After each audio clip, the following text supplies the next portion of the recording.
Acestea fiind zise, îmi revine deosebita onoare să îl introduc pe primul invitat, pe care îl urmăream în discursurile sale de pe platforma TED. Cred că mulți dintre dumneavoastră o știți.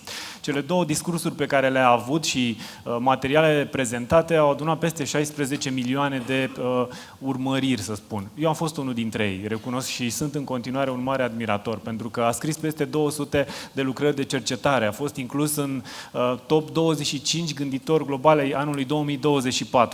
Un om remarcabil care ne vorbește despre neuroștiință cognitivă și computațională. Sunt niște lucruri care sunt de o extremă finețe, dar extrem de importante pentru viitorul care ne așteaptă. Doamnelor, domnilor, primul invitat și deschidem Everything HR din acest an cu Anil Seth în aplauzele dumneavoastră.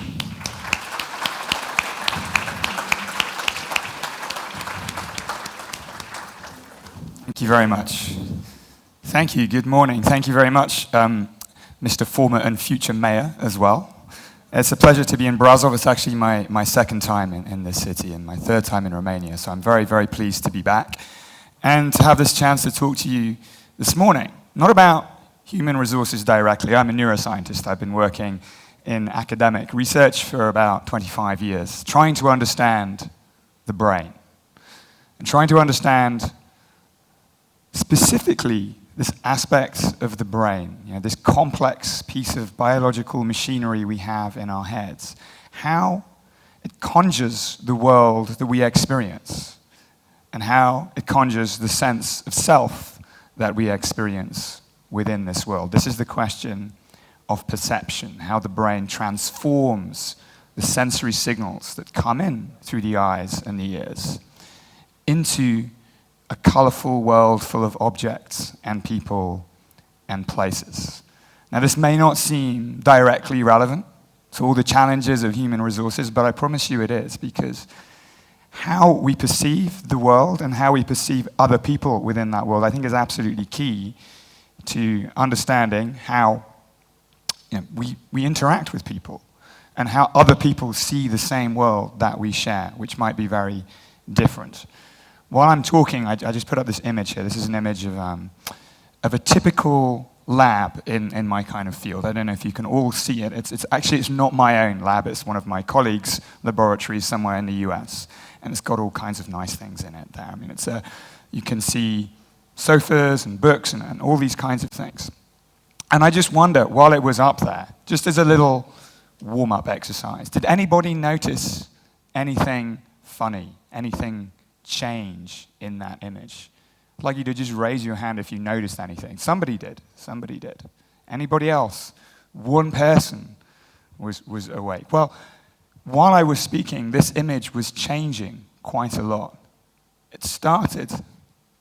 So I presume the answer to this is mainly zero. How many changes did you spot? One or two? A couple of people noticed something. Well, this is how it started. This is the image that was there at the beginning. And this is how it finished. This is how it started. And this is how it finished. Pretty much everything changed while you were looking at that image. And pretty much none of you saw anything change at all. This, in psychology and neuroscience, is a phenomenon we call change blindness. That our perception of the world can change, but we might not. In fact, we do not perceive the change unless we're expecting it, unless we're paying attention to it. This is quite a dramatic example of how what's going on in the world can be quite different from what we actually experience. So there's a larger message here. I apologize, all these things are written in English, but I'm hoping you can read or that they're being translated. How things seem to us is not how things are. Even though it seems as though they are. It seems as though there's a world, this is Brighton, by the way, where I live on the south coast of England. It seems as though we open our eyes and the world just pours itself transparently into our minds through the transparent windows of our eyes and our ears and all our other senses. It just seems as though we see the world as it really is. Like right now, it seems as though there's a room full of people with all kinds of clothes of different colors and faces and so on. It seems as though I see things exactly as they really are. And it also seems as though myself, within this world, I have this experience of being a person, which also seems real in a sense. There's this essence of me, of Anil Seth, who's peering out through the eyes in my head to look at this world around me. This is the how things seem view of perception. There's a world out there that the brain senses through its eyes, ears, and so on, nose to touch, all our classic senses. And the self is the thing that does the perceiving, that essence of you, of me, of all of you, that is receiving all this information from the world, experiencing the world, figuring out what to do, doing something, making some behavior, some action, changes the world, and round we go. We sense, we think, we act. That's how things seem. And what I want to leave with you today, to convince you of today, is that that's not how things are. How things are is very different. Both the world that we experience and the experience of being a self within that world, these are both forms of perception. They're actually kinds of controlled hallucination. What we experience out there and in here are kind of brain-based best guesses, neural fantasies that are controlled by, calibrated by what's actually out there in the world or in here in the body. But they are not the same thing, and they may differ and do differ for each of us. So let's start very simply. Let's start with the experience of color.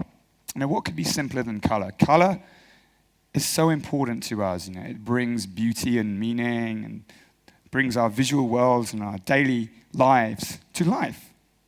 Color is central to our experience of being in the world. But there's nothing particularly simple about color, even though it might seem like it. And we don't even need neuroscience to tell us this, right?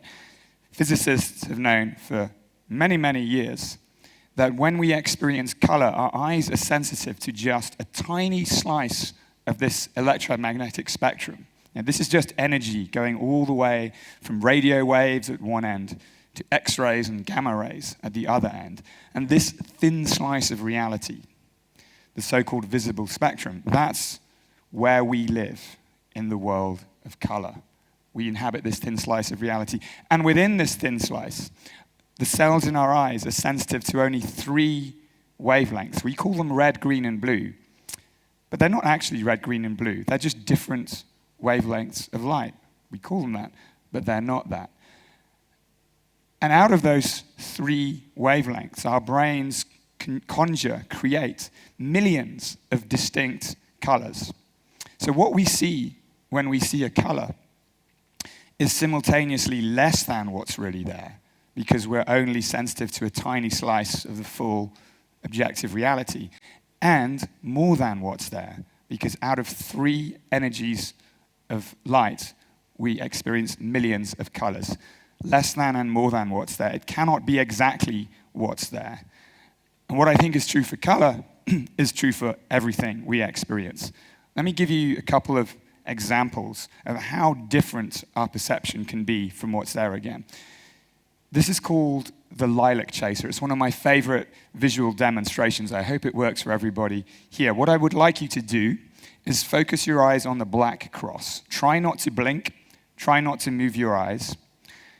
And what I want you to do is raise your hand if you see the image start to change and something strange go on. There's quite a few hands going up. I'm looking, see if anyone's not raising their hands. I'm hoping you all see this. If you don't see it, then you have to talk to me afterwards. So what I think you should see is, now you can stop, now you can blink, move your eyes. Now hopefully the magenta discs should have disappeared and all you see is one green disc moving around. Everybody see that? Yeah? Anybody not see that? No one's confessing. Okay, fine. So there is no green at all. There's no green disk in this image whatsoever. There are only magenta patches that turn off one after the other. Now what's happening here is a combination of 3 different effects in how vision works. One of them is called, you don't really need to know, but I'm going to tell you anyway. One of them is called Troxler fading, which is when things are in the periphery of our vision, like just outside our focus, and they have indistinct edges. They tend to fade from our experience and get filled in. Another thing is apparent motion. So when things turn on and off next to each other, our brain infers, perceives movement. I mean, this is why television and cinema work. We have static things that change, and our brains perceive movement. And the third thing is color opponency. Now, I've already told you that colors don't really exist. Turns out magenta exists even less than other colors. And I have to leave it to you to figure out why that might be. But in the brain, the opposite of magenta is green. So when the brain adapts to magenta and it disappears, the brain infers, perceives green. So we end up experiencing this green disk that moves around. And there is no green disk. So the main point here is that really what we experience is very, very different from what's actually there. Now, the idea that explains this, and in fact, that explains all our experiences, because these visual illusions are not just funny little accidents of our visual system. They're windows into how our perception works all the time, right here and right now, is that your brain is a prediction machine, and that what you hear, see, feel are the brain's best guesses of what's going on out there in the world or in here in the body. Now, this is not a particularly new idea. In philosophy, you can trace it back as far as you like, certainly to Plato and what he called his allegory of the cave. In Plato's allegory of the cave, you have prisoners who are trapped and chained to the wall of a cave, and all they see, all they have access to are shadows cast on the wall of this cave by the light of a fire. And the prisoners take the shadows to be real, because that's all they have access to, the shadows cast on the wall of the cave. Now, if we just fast forward a couple of thousand years, 3,000 years, instead of prisoners trapped inside a cave, just try to imagine for a second, try to imagine being your brain.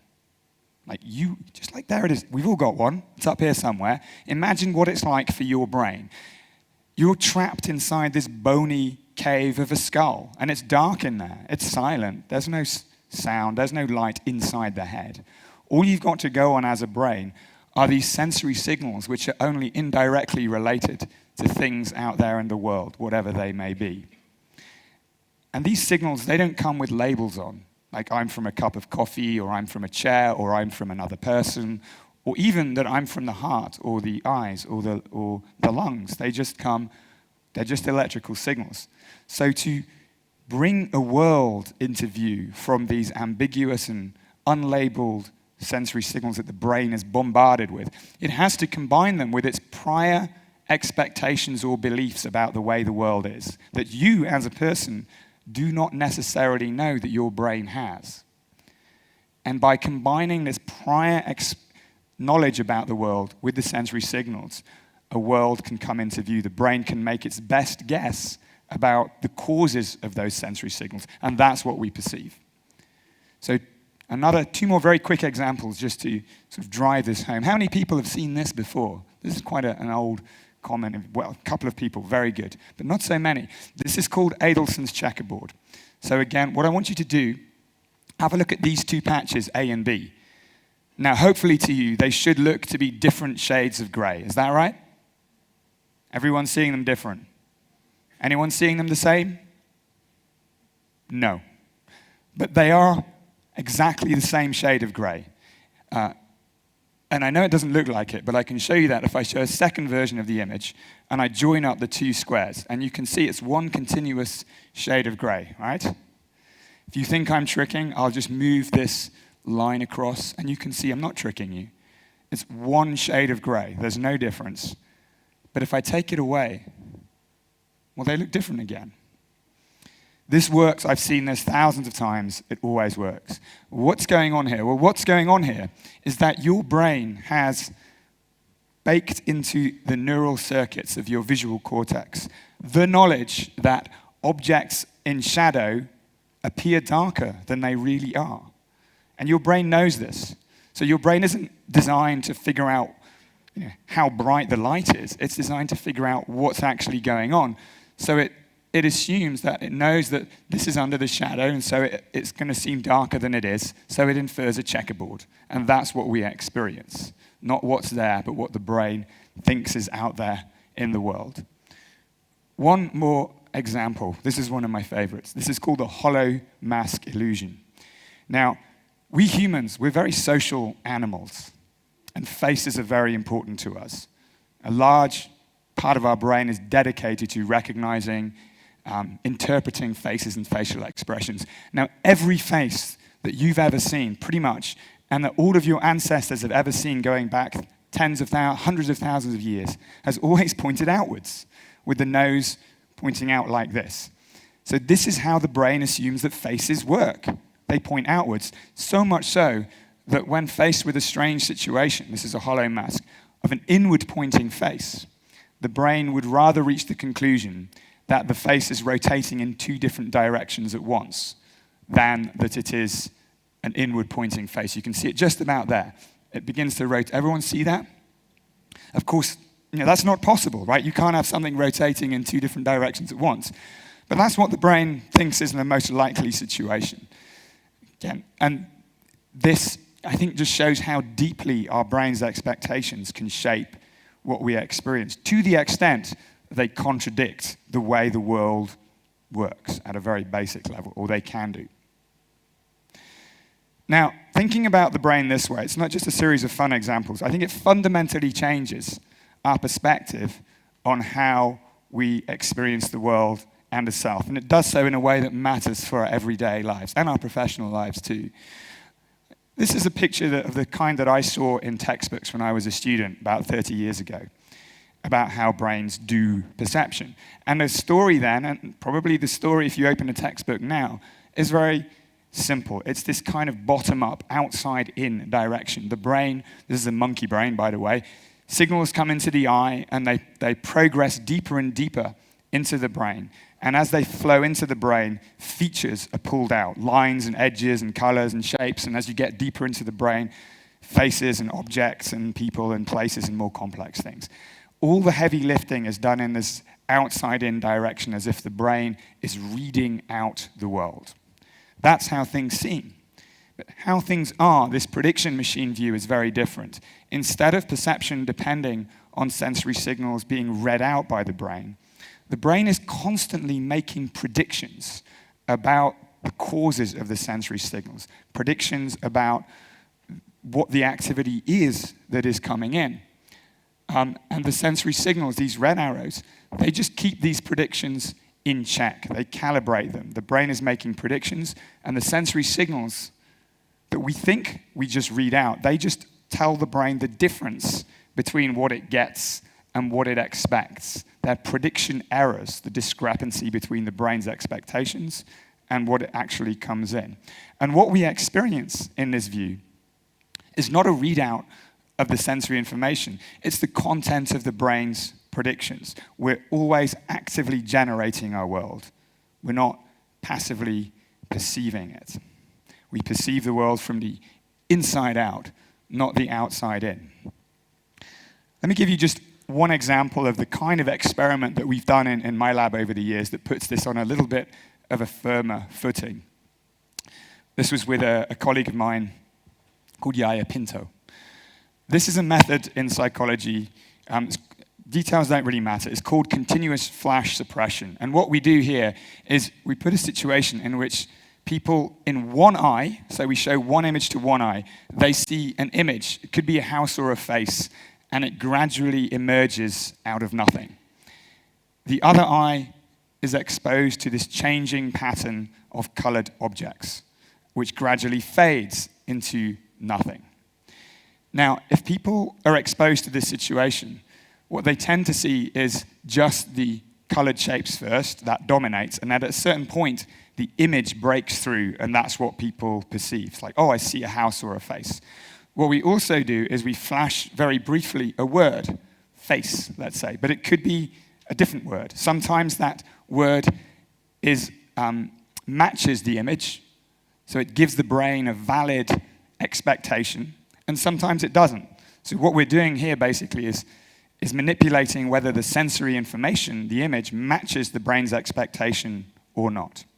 And what we're interested in is how quickly and how accurately people experience the image. And what we find over a bunch of different experiments, so the this is just data. What we find over the bunch of different experiments is that people see more accurately and more quickly when the image matches the expectation compared to when it doesn't. So we see what we expect to see more quickly and more accurately than when what's out there is different from what we're expecting to see.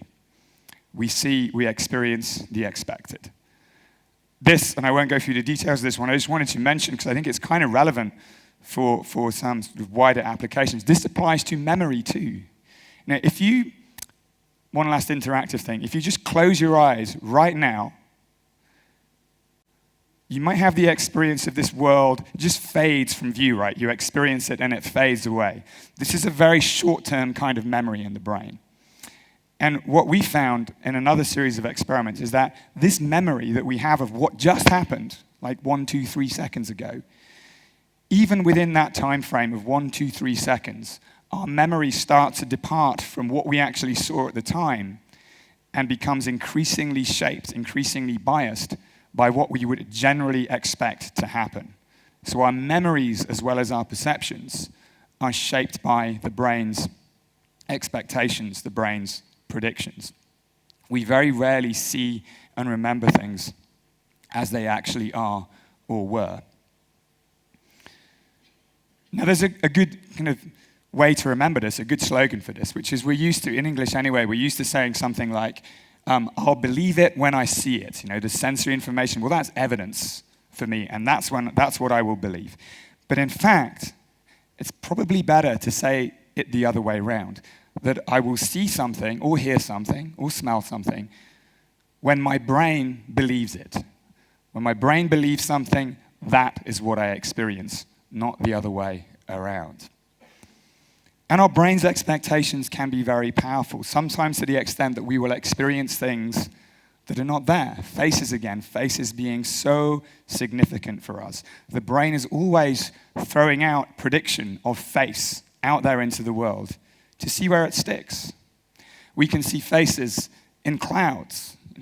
On a nice cloudy day, we can see images of faces in clouds. Even in the arrangement of windows on a building, we can see faces where they really are not there. This, I think, is something we can all have experience of in daily life, the brain's echoes of the brain's predictions trying to make sense of the world. Now, in our lab, we did a little experiment about this, trying to understand what it would be like if the brain's predictions were very strong, so that they overwhelmed sensory data. And so what we experienced became highly dominated by the brain's predictions. We used one of these now very old school neural networks, which is very good at recognizing images in objects in images. We can show it an image and it will tell you what kind of dog is in that image. This is now at least 10 years old, so AI has moved on. But what we can do is run this network backwards so that we can fix the output and say something like dog, and then we can update the image so that we can simulate what it would be like if the brain had very strong prediction to see dog everywhere. So that's what we do in this version here. We fix the output and we sort of push that output back through this network and change the image. So what we're doing is simulating what would happen if the brain had a very strong prediction to see dog everywhere. This is Sussex campus. What we actually did was we run that image on a panoramic video of my campus, put every frame of that panoramic video through this process, had people wear a head-mounted display so they could look around, and suddenly they're in a rather different world. There are a few more dogs here than is normal on Sussex University. It's kind of transformed into this semi-hallucinogenic scene of dogs everywhere. Now, this isn't what we all experience, but this is what you might experience if your brain's predictions started to overwhelm your sensory data. What we're doing now is taking this method and actually using it to understand how hallucinations actually arise in conditions like psychosis, Parkinson's disease, visual loss, and other medical conditions. But the reason I show it now is because I think it gives us a way to understand what's going on here and now, because it's not that when people hallucinate that it's a completely different process from normal experience. It's just that the balance is slightly shifted. We can think of hallucination when people experience things that are not there as a kind of uncontrolled perception. The brain's best guesses have lost their grip on reality. But in the same way, we can think of normal perception in the here and now, right here and right now, also as a kind of hallucination. The brain is making stuff up, but now the hallucinations are controlled by the world, controlled by the body. But it's the same basic process. It's all process of active construction, active generation, rather than just passive reception, passive response to an objective world. Now, thinking of things this way has many, but it has one implication that I want to draw attention to today, because I think it's really significant, way outside the confines of neuroscience. And this is what I've been calling perceptual diversity. Now, if what we experience comes from the inside out rather than the outside in, well, we all have different brains. So we're all going to experience things in slightly different ways, even for the same shared objective reality. As Anil Seth said in The Seduction of the Minotaur way back in 1961, we do not see things as they are, we see them as we are. And we are all different, just as we differ in terms of, height, skin color, body shape, and so on. We will all differ on the inside too. But those differences on the inside are going to be hidden. We can see how we differ on the outside, even whether we choose to pay attention to it or not. We can see that very easily. But we can't see the differences on the inside because our experiences are private, subjective. I only have access to what I experience, not to what you or you or you experience. We also use language to cover the differences, to paper them over. If I say something is red and you say, oh yeah, that's red, we kind of assume that we're having the same experience, but we might not be. And finally, as I've said before, it seems as though we just see things as they are. So why would anybody see anything differently? It's very, very easy to underestimate the perceptual diversity that we're all that's going to characterize all of us in this room. We will all be experiencing the same thing in a different way. Now, sometimes this can reach quite dramatic extents. There's an old idea in cognitive science called the Sapir-Whorf hypothesis. This is the idea that language and thinking in general drills right down to shape what we experience. If any of you have seen the fantastic film Arrival, a science fiction film, you'll know what I talk about. This idea that the way we think, the way we speak, shapes how we experience the world. Now in Russian, I have no idea whether this is true in Romanian. In Russian, there are more words for shades of blue than there are in English. And it's been found that Russian speakers, native Russian speakers, will actually perceive more distinct shades of blue than non-Russian speakers. It's hard to know what's cause and what's effect here, but it's a reliable finding that our language can shape even the different colors that we see. Another example, one of my favorite examples, is perhaps even stranger. Now, there's a tribe in the Amazon called the Aymara in Peru. And it was found quite a few years ago now that the way they think about time is fundamentally different from other languages. Now, for most, I think pretty much all Western languages, Indo-European languages, and so on, if we think about the future and the past, we tend to think of the future as ahead of us and the past as behind us, right? I mean, why do we think that? Why do we think the future is ahead of us and the past is behind us? Well, let me suggest to you, because the past has happened and we're moving forward into the future, right? The future is yet to come, so we happily march on into the future. The past is behind us. Seems so obvious, why would we ever question that? The Aymara have it the other way around entirely. For the Aymara, the past is ahead of them and the future is behind them. Why is this? Well, there's a very good reason. The future is behind them because it hasn't happened yet, so they can't see it. The past has happened, so they can see it. So the past is ahead of them. Something that we take so obvious about the way we think about time is dependent on the language we speak, the culture that we are. So people can experience the same situation very, very differently. Now, you don't have to go so dramatic as this. It happens to all of us. This is the last interactive experiment I want to give you.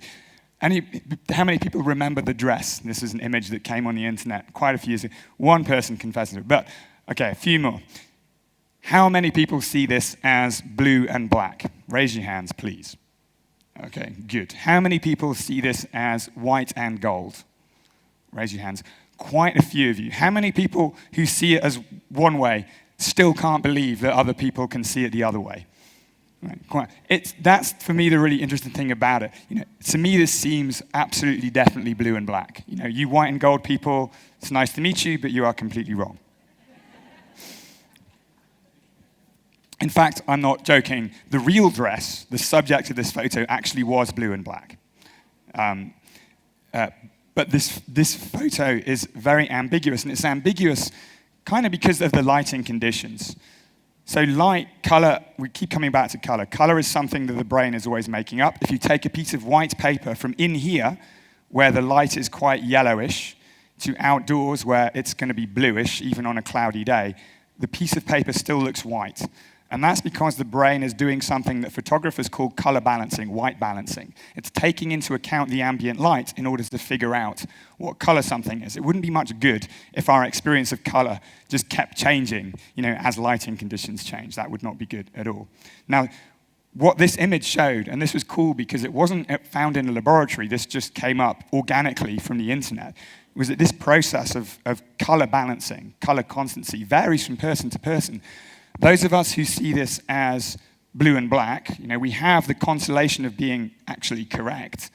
But it means that our brains generally assume the lighting condition is yellowish, so we probably spend too much time indoors staring at screens. Those of you who see this as white and gold, well, you're wrong, but you're probably happy people because your brain is assuming that the surrounding light is bluish, and so you spend enough time outdoors.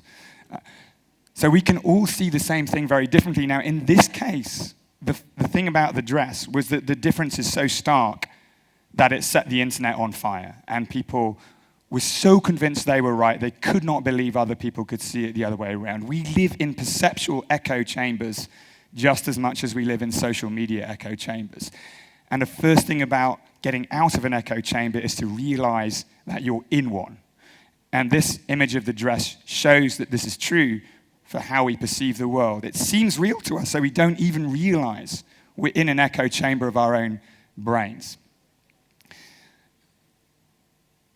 And the differences, as I've said, can be more subtle. We differ on the outside, but we also differ on the inside too. And if it's not so dramatic as that, we're not going to notice. But that doesn't mean these differences are meaningless. Now, we need to understand how we each experience a unique world. And I want to just highlight this for a second. This is an experiment I'm very excited about. The data is still being analyzed, but over the last couple of years in my lab, we've undertaken the largest ever experiment to map out how different our individual experiences can be. We got 40,000 people each to do several hours of experiments to characterize how differently they experience color, shape, time, expectation, sound, music, rhythm, various things. So we get a picture for the first time from over 100 countries, including Romania, of how differently we can each experience the world. And this data is going to be made open source, so anybody will be able to understand or do their own analyses on it. But this is scientifically interesting, but I think it's socially very relevant too, because perceptual diversity applies to all of us. People often talk about neurodiversity, right? And I think maybe in HR this concept might come up quite a lot, neurodiversity. But neurodiversity, kind of, in my experience anyway, has become associated with specific conditions, maybe autism, maybe ADHD, something like that. Ironically, reinforces the idea that if you're not neurodivergent, you are neurotypical, and you see the world as it is. What I'm saying here is this is perceptual diversity applies to all of us. It's the middle range where differences are not so great that they surface into different diagnoses, but they apply to all of us. And understanding that can give us a chance to cultivate a certain amount of humility about our own way of seeing. Our own perceptual take on the world, even though it seems objective, is subjective. And if we understand that, then we can understand that other people might see the same situation differently. And of course, understanding that different takes are possible is a first step in building bridges for communication, for empathy, and for understanding. So I think there's a larger message here that can help us get out of our perceptual echo chambers and understand each other in more effective ways. Just as in biodiversity, there's this increasing recognition that having a rich range of species out there is healthy for a vibrant ecosystem. So different kinds of minds, different ways of seeing may also be very valuable for an organization, for a society, and the differences don't have to be dramatic to be valuable and to exist. In the last few minutes, I want to just say a few words about the experience of being a self. I've talked a lot about experiencing the world out there. What about the experience of being a self? Well, that too is a construction. That too is a kind of controlled hallucination. There is no one thing that is the self, that is yourself. The brain is always constructing the experience of what it's like to be you and what it's like to be me. I want to focus just on one aspect of the self because of time. This is called the embodied self, the experience of being and having a body. It might be easy to take this for granted, like here's my body and other things are not my body. Seems obvious, but the brain, just as it doesn't have direct access to the world, it also doesn't have direct access to the body. It has to always figure out what is the body and what is not the body, moment by moment. And there's one experiment which I think illustrates this very nicely. It's the rubber hand illusion. How many people have seen or tried the rubber hand illusion? It's a fun thing. Great. You can try this at home. All you need is a couple of paintbrushes, some cardboard, and a rubber hand. And I'm sure you all have rubber hands at home. What happens in the rubber hand illusion is that the guy in blue, his real hand is hidden from sight behind this cardboard partition, and the fake rubber hand is placed in front of him. The experimenter in green strokes the two hands at the same time with the paintbrush. Now, from the perspective of the brain of this guy, seeing a hand, it's not his hand, but he's seeing a hand that looks like a hand and is roughly where a hand should be, and he's seeing it being touched and feels the touch because his real hand is being touched in time with that fake hand. And so the idea is the brain reaches this kind of conclusion that the fake hand is part of his own body, even though it clearly isn't. When you do the experiment, it looks a bit like this. Let's see if this works. There are many ways to measure how effective this illusion can be. But there's one way which I think is more effective than all the others, and that's to do that. As you can see that the guy in blue, that withdrawing the hand very quickly away, it's almost as if, really had assimilated the hand in the body. Now, it turns out the story is much more complicated. In my group with my colleague Peter Lush, we've been doing a lot of experiments because, again, people experience it differently. Some people experience it very strongly, other people barely at all. It turns out that difference is best explained by how hypnotically suggestible you are. And we're all hypnotically suggestible to some extent. It's not a bad thing. It's not a good thing. It's just a thing like height, weight, other things. If you're more hypnotically suggestible, your brain will create the experience that it expects more vividly than if you're not. And that seems to be what's going on here. The other message, of course, is that the experience of what the body is not taken for granted. It can be manipulated in just the same way that these visual illusions can manipulate what you experience visually. So experiencing the body as an object can be constructed, but so can experiencing the body from within. Now, the interior of the body is also only accessible indirectly to the brain, but it is, in fact, the most important thing. I mean, the reason we have brains is not to, it's not to run businesses, it's not to solve problems, it's not even to think. Primarily, brains evolved to keep the body alive, to regulate, control heart rate, blood pressure, to keep us going, to keep our bodies going. That's why we have brains from an evolutionary point of view to begin with. And there's a whole other form of perception that many of us don't even know we have. This is called interoception, perception of the body from within. Interoception is how the body tells the brain about things like blood pressure, heart rate, gastric tension. And the brain's job is to keep these bodily variables, physiological properties, within the tight ranges compatible with survival. And because there is no direct access even to the body from within, the idea is the same. The brain is always making predictions about the state of the body and using sensory information from within the body to update those predictions. And the idea here is what we experience when we experience an emotion is exactly that. Emotions are perceptual experiences, just like colors are, just like faces are, just like the experience of this hand being my hand is. An emotion is the brain's perception of the internal state of the body. And the key point here is that it's also indirect, it's also a construction. It doesn't necessarily reflect how things are. So when we experience an emotion, whether it's anger or joy or frustration, that's the brain's interpretation of the body in context. And it's possible to experience the same situation emotionally differently if your brain is interpreting the context differently. Emotions is the content of interoceptive predictions.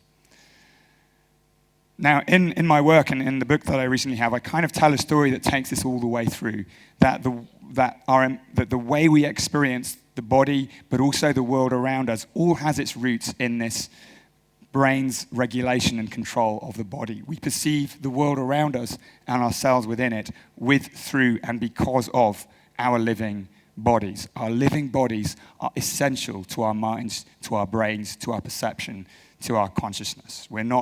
Bodies are not just meat-based robots that move our brains from one meeting to another. They're essential actors in how we experience ourselves and the world. And I finish just with 1 minute on AI. AI is taking over many spheres of society. My background is in AI. I have a PhD in AI before it was valuable from about 20 years ago. But in my work, I've become much more aware not of the similarities between us and AI, but of the differences. And I think the differences are much more important. There's a lot of worry about where AI is going and what our place will be within this new world dominated by AI. Science fiction has given us these many stories of how artificial intelligence will at some point become conscious, become sentient, become just like us. And we're beginning to see this now with language models like GPT-4 and so on. People treat these systems as if they are other minds with real feelings, with real understanding. And this is a very, very dangerous world, I think, a very dangerous take on this new world. We are so different from machines, but we cannot help projecting human-like qualities into them. We are very anthropocentric. We see the world through the lens of being human. And language and intelligence are key to our own image of ourselves. So when we interact with an artificial system that is able to speak to us, we project human-like qualities of actual understanding, actual feeling, actual mind readily into it, but also anthropomorphic creatures. We readily project human values into other things, even when the similarities are very, very superficial. So we live in a world now for the first time where we cannot help project qualities of being human into machines, which are very, very, very different from being human. Even being intelligent has nothing to do with being aware. We tend to conflate them and think that when AI becomes sufficiently smart, the lights come on and it will actually experience the world around us. But consciousness and intelligence are very different things. You can be very smart without necessarily feeling anything at all, and the other way around. So AI is not about to become aware and take over the world. That, I think, is just a myth. Brains are very, very different from computers, the computers we have now. If you look inside a computer, there's always a sharp distinction between the software that it runs and the hardware that the computer is made of. Brains are totally different. There's no distinction between mindware and wetware. The way we experience the world and the self is intrinsically tied up with what we are, with what we're made of, with our nature as living creatures. So my final message to you is, don't confuse AI systems with other people. They're not other people. One of my mentors, sadly recently died, the philosopher Daniel Dennett, put it like this. He said we should treat AI as tools rather than colleagues, and always remember the difference. And it's increasingly important to remember this difference in this world now, where the language models that we have are increasingly able, powered by the tech companies who want this to happen, so that we treat the language models as other minds, as other people. That makes us psychologically very vulnerable, and it opens us up to manipulation, and it will lead to us making wrong decisions about how we should interact with this new powerful technology. So I'll finish with a summary. It seems as though we perceive things as they are, but we don't. We experience what our brains expect to experience. We actively create our worlds. We don't passively perceive them. We perceive the world as it is useful for us to do so, not as it really is. And just as we differ on the outside, we differ on the inside too, a hard to appreciate inner perceptual diversity. So to take away, remind yourself, every day, remind yourself that what you experience is created by your brain, not what's actually there. Think about it. When you walk around, when you do your shopping, just take a moment to think, is that color real or is it my brain? And I promise you won't end up in a sort of cloud of despair. It can be a very liberating experience. We see the world as it is, not as it is, but as we are. Recognize the inner diversity of the people you work with. Even though they might seem the same, on the inside, they're not going to be. And remember, emotions are also perceptions. AI should complement us and not replace us. So I'll leave it there. Thank you very much for your attention. There's a book which has a lot more about all this stuff, which I would invite you to read if you found anything here interesting. It's actually also in Romanian. Came out last year in Romanian. So thank you very much. It's been a pleasure to speak to you today. Thank you. Thank you. We will see soon again at the Q&A. So